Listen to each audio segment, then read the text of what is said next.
جنگ آزادی ہندوستانی تاریخ کا ایک اہم باب ہے جسے کبھی فراموش نہیں کیا جا سکتا۔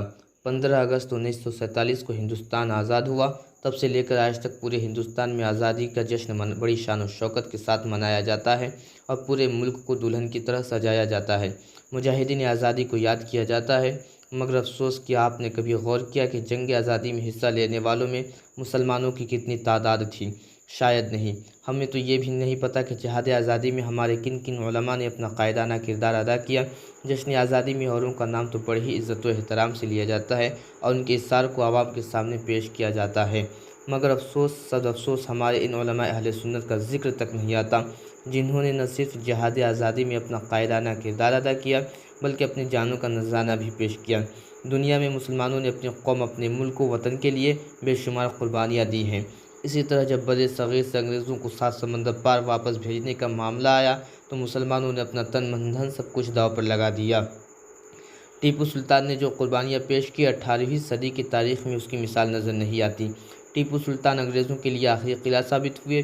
انگریزوں کا تسلط جب پورے ہندوستان پر ہو گیا، اس کے بعد انگریزوں نے جو بربریت اور ظلم کی داستان مسلمانوں کے خون سے لکھی ہے وہ یقیناً بھلائی نہیں جا سکتی۔ ہندوستان کی عوام اسی کشمکش کا شکار تھی کہ اس وقت دہلی کی جامع مسجد سے ایک آواز انگریزوں کے خلاف جہاد کی بلند ہوئی۔ یہ آواز قائد جہاد آزادی استاذ مطلق حضرت علامہ فضل حق خیر آبادی کی تھی۔ آپ ہی نے وسیع پیمانے پر سب سے پہلے انگریزوں کے خلاف جہاد کا علم بلند کیا، علماء سے فرضیت جہاد پر فتویٰ لیا، جس پر اسی وقت دہلی کے 33 علماء حق نے دستخط ثبت کیے، جس کے نتیجے میں 1857 کی جنگ آزادی رونما ہوئی، جسے انگریزوں نے غدر کہا، جس میں قائدین و مجاہدین کی بڑی تعداد مسلمانوں کی تھی۔ لاکھوں عوام اہل سنت نے اپنا خون نظر کر کے حب الوطنی کا ثبوت کا پیش کیا۔ ہزاروں کی تعداد میں علماء شہید کیے گئے، لاکھوں مجاہدین سولی پر لٹکائے گئے۔ مسلمان مجاہدین کی فہرست کافی طویل ہوتی گئی، مگر پھر کیا ہوا؟ جب ہمارا ملک ہندوستان آزاد ہوا، ہماری تاریخ کو مسخ کر دیا گیا، اسے بگاڑ کر عوام کے سامنے پیش کیا گیا، تاریخ کو محدود کر دیا گیا ہے۔ وہ مجاہدین جنہوں نے آزادی کا علم بلند کیا تھا، ان کے نام مٹا دیے گئے۔ ہم ہرگز یہ نہیں کہتے کہ ہمارے ملک کی دیگر قومیں اس میں شامل نہیں تھیں، انہوں نے بھی اپنے ملک کے لیے ہمارے دوش بدوش حصہ لیا۔ آج ہندوستان کی دھرتی اگر سرسبز و شاداب ہے تو اس کی ہریالی کے پیچھے مسلمانوں کا بہتا لہو بھی کار فرما ہے۔ حرارت ایمان سے گرم خون ہی نے اس مٹی کو زرخیز بنا رکھا ہے۔ 1856 عیسوی میں پورے ہندوستان پر انگریزوں نے قبضہ کر لیا تھا اور پھر 1857 عیسوی کا زمانہ آتا ہے۔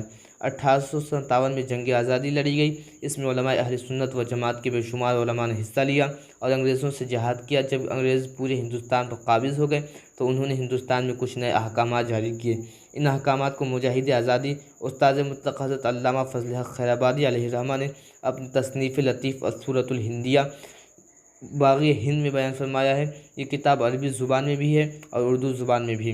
جب پورے ہندوستان پر انگریز قابض ہو گئے تو پھر انہوں نے خاص فرمان جاری کیے۔ وہ خاص فرمان یہ تھے: پہلا فرمان یہ تھا کہ ہندوستان میں اب تک جتنے مدرسے اور جامعات اسلامی تعلیمات کی نشر و اشاعت کر رہے ہیں، جہاں پر اہل سنت و جماعت کے علماء درس و تدریس کے فرائض انجام دے رہے ہیں، ان تمام درسگاہوں کو بند کر دیا جائے اور اسکولیں قائم کی جائیں جو انگریزی حکومت کے زیر انتظام ہوگی، اور اسکولوں میں بلا تفریق مذہب صرف ایک تعلیم ہوگی جو ہم مذہب کے ماننے والوں کو پڑھنا ہوگا۔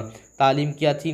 شروع میں 2 سے سبجیکٹ رکھے جاتے تھے، لیکن آخر پہنچ کر وہی عیسائیت کا زہر گھولا جاتا۔ تعلیمی لحاظ سے انگریزوں نے یہ اسکیم تیار کی۔ دوسرا حکم انہوں نے یہ نافذ کیا کہ ہندوستان میں جتنی طرح کی پیداوار، اناج، غلے ہوتے ہیں اور معدنیات ہیں، ان تمام کو کوئی بھی شخص براہ راست بیچ نہیں سکتا ہے، بلکہ وہ ہم سے بیچے گا، پھر ہم جس طرح چاہیں گے وہ بیچیں گے۔ اس سے کیا ہوگا کہ یہ کہ بازار پر ہمارا کنٹرول ہو جائے گا، اور بازار پر کنٹرول ہونے کی وجہ سے لوگ بھوکمری کا شکار ہوں گے تو پھر ہمارے پاس آئیں گے اور ہم جس طرح بھاؤ میں چاہیں گے انہیں دیں گے۔ اس طرح وہ معاشی بدحالی کا شکار ہوں گے، اور انسان معاشی بدحالی میں بسا اوقات دوسرے کا مذہب قبول کر لیتا ہے۔ تیسرا فرمان جاری یہ کیا کہ کوئی بھی مسلمان شخص ختنہ نہیں کرا سکتا۔ چوتھا فرمان یہ جاری کیا کہ عورتیں بغیر پردہ کے باہر نکلیں گی، کسی کو بھی نقاب پہننے کی اجازت نہیں ہوگی۔ کیونکہ اس وقت فوج میں مسلمان بھی تھے اور غیر مسلم بھی، اور بندوق کی گولیوں کی منہ پر چربی لگی ہوتی تھی جسے بندوق چلاتے وقت دانت سے توڑنا پڑتا تھا۔ تو اب انگریزوں نے فوجیوں کو اپنے مذہب سے متنفر کرنے اور عیسائی بنانے کے لیے 5واں فرمان جاری کیا کہ کچھ لوگ گولیوں کے منہ پر خنزیر کی چربی لگائی جائے اور کچھ گولیوں کے منہ پر گائے کی چربی لگائی جائے۔ جو مسلمان فوجی تھے ان کو خنزیر کی چربی والی گولی دی جاتی اور جو غیر مسلم تھے انہیں گائے کی چربی والی گولی دی جاتی۔ انگریزوں کی سازش سے لوگوں میں بددلی پیدا ہو گئی اور فوج ان کے خلاف کھڑی ہو گئی۔ یہیں سے جنگ آزادی کا آغاز ہوا۔